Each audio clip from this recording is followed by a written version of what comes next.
The headlines: Maria Agard's wrongful expulsion suit is put back. We hear from Mia Mottley. Banks Holdings looks to cut sugar content in its drink products. And Haydn Lewis wins tennis's top 8. Welcome to Nation News for Wednesday, December the 23rd, 2015. Maria Agard's wrongful expulsion suit against Mia Mottley and the Barbados Labour Party has been adjourned after a brief first hearing in the High Court. The BLP's attorneys sought the postponement from Justice Olson Alleyne, who set a new date of next April the 7th to hear arguments from Dr. Agard, who is challenging the decision to throw her out of the party last month. We have some reaction from BLP representatives.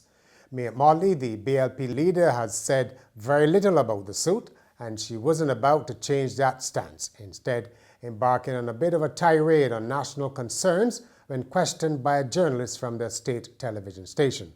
We'll hear from her shortly, but first, BLP General Secretary Jerome Walcott, who, like Ms. Mottley, is a respondent in the suit. Indeed, this is the second time that Mr. Agard is suing the Barbados Labour Party since the last election. And I will wait and see if the outcome of this case will be similar to that one. It was after the election that he sued the Barbados Labour Party on behalf of Mr. Leroy Paris, and that matter was discarded in the court, and we will wait and see if a similar fate will be dealt with this one. Banks Holdings Limited is looking at reducing the sugar content in some of its products. CEO Richard Cozier said the beverage manufacturer was already looking at its options even before the so-called sweet drink tax was introduced in this year's budget. He said the company will look to tweak the formulas to offer the same taste but with fewer calories and less sugar. The 10% excise tax does not seem to have affected Banks' sales. Mr. Cozier said they appeared to be doing marginally better than this time last year, but we'll have to wait until January for final figures. Queen's College has rewarded students who raised thousands of dollars in the drive to build the first sports pavilion at Husbands, where the school was relocated in 1991. The aim is to raise in total $1.2 million. The Buy a Block campaign by the students raised $12,000, with first former Ruth Blackett being the top contributor. Principal David Brown has promised construction will start in 2016.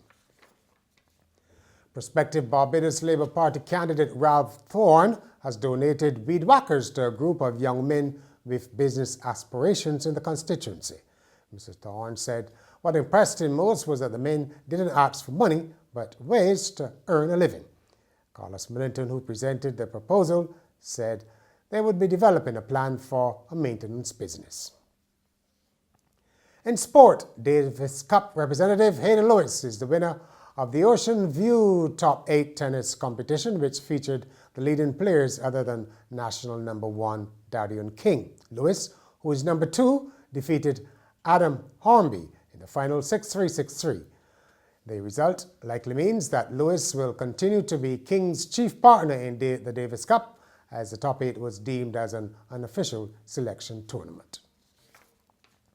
And finally, a 46-year-old Christmas pudding unearthed during a house clearance in England has been declared delicious by food experts.